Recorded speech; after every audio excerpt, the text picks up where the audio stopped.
Time for our weekly Huddle Up with Lance Leipold, brought to you by Kate's Heating and Cooling, where service makes a difference. Coach, it's senior day coming up tomorrow. Team's getting set to hop on the bus to Kansas City.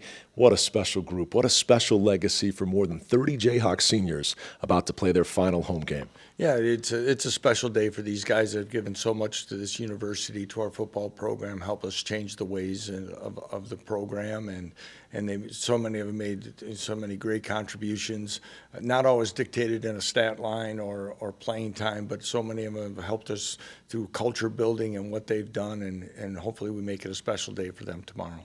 The final chapters of their very special legacy are still being written, and boy, these recent pages have been a lot of fun. A couple of weeks of back-to-back top 25 wins. What positive dividends have you seen in practice in terms of energy, momentum, all of that? Yeah, again, winning helps cure a lot of things, and morale's better, spirit's better. The body doesn't hurt quite as bad as sometimes it does after a loss, it seems.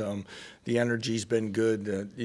Belief and confidence continues to grow, and we know we have a big test again on Saturday.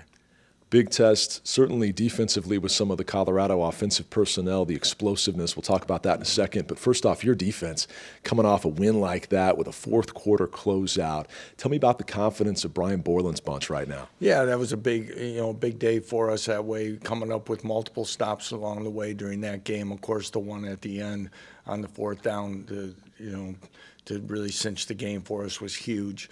This group has gained confidence through that performance and continues to battle. As we know, it'll be a big test this week. We're forcing some punts. The 10-minute drive that BYU had, but to hold them to a field goal was critical. And we say also right before the half, the interception by Mello Dotson for us to get a turnover was big at that time as well.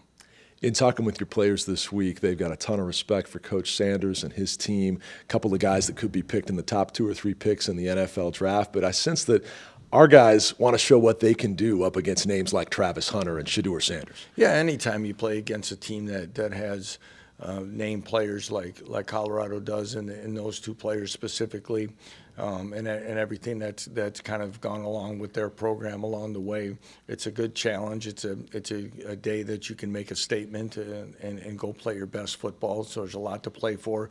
It's a big challenge. They're awfully talented. They're playing really well, but I know our guys are excited about it. Biggest keys for a Jayhawk win versus Colorado? Again, we've got to tackle well in space against their playmakers. We've got to create a pass rush and try to get Shedeur off his mark and create those type of pressures. We've got to be able to be physical offensively at the line of scrimmage and establish a run game and continue to create the explosive plays that we have in the pass game. How important is the 12th man today? Your last home crowd at Arrowhead was north of 50,000. We sense a big buzz around this one. How big a factor could they be? It could be a huge factor. That place gets loud pretty quickly, and I sure hope our fans show up and to show these seniors what it's meant for them to be part of Jayhawk football, and they could be a big difference for us at key points of the game. Jayhawks are on a roll. This could be a senior day to remember. We hope to see you at Arrowhead. Thanks again to Kate's Heating and Cooling.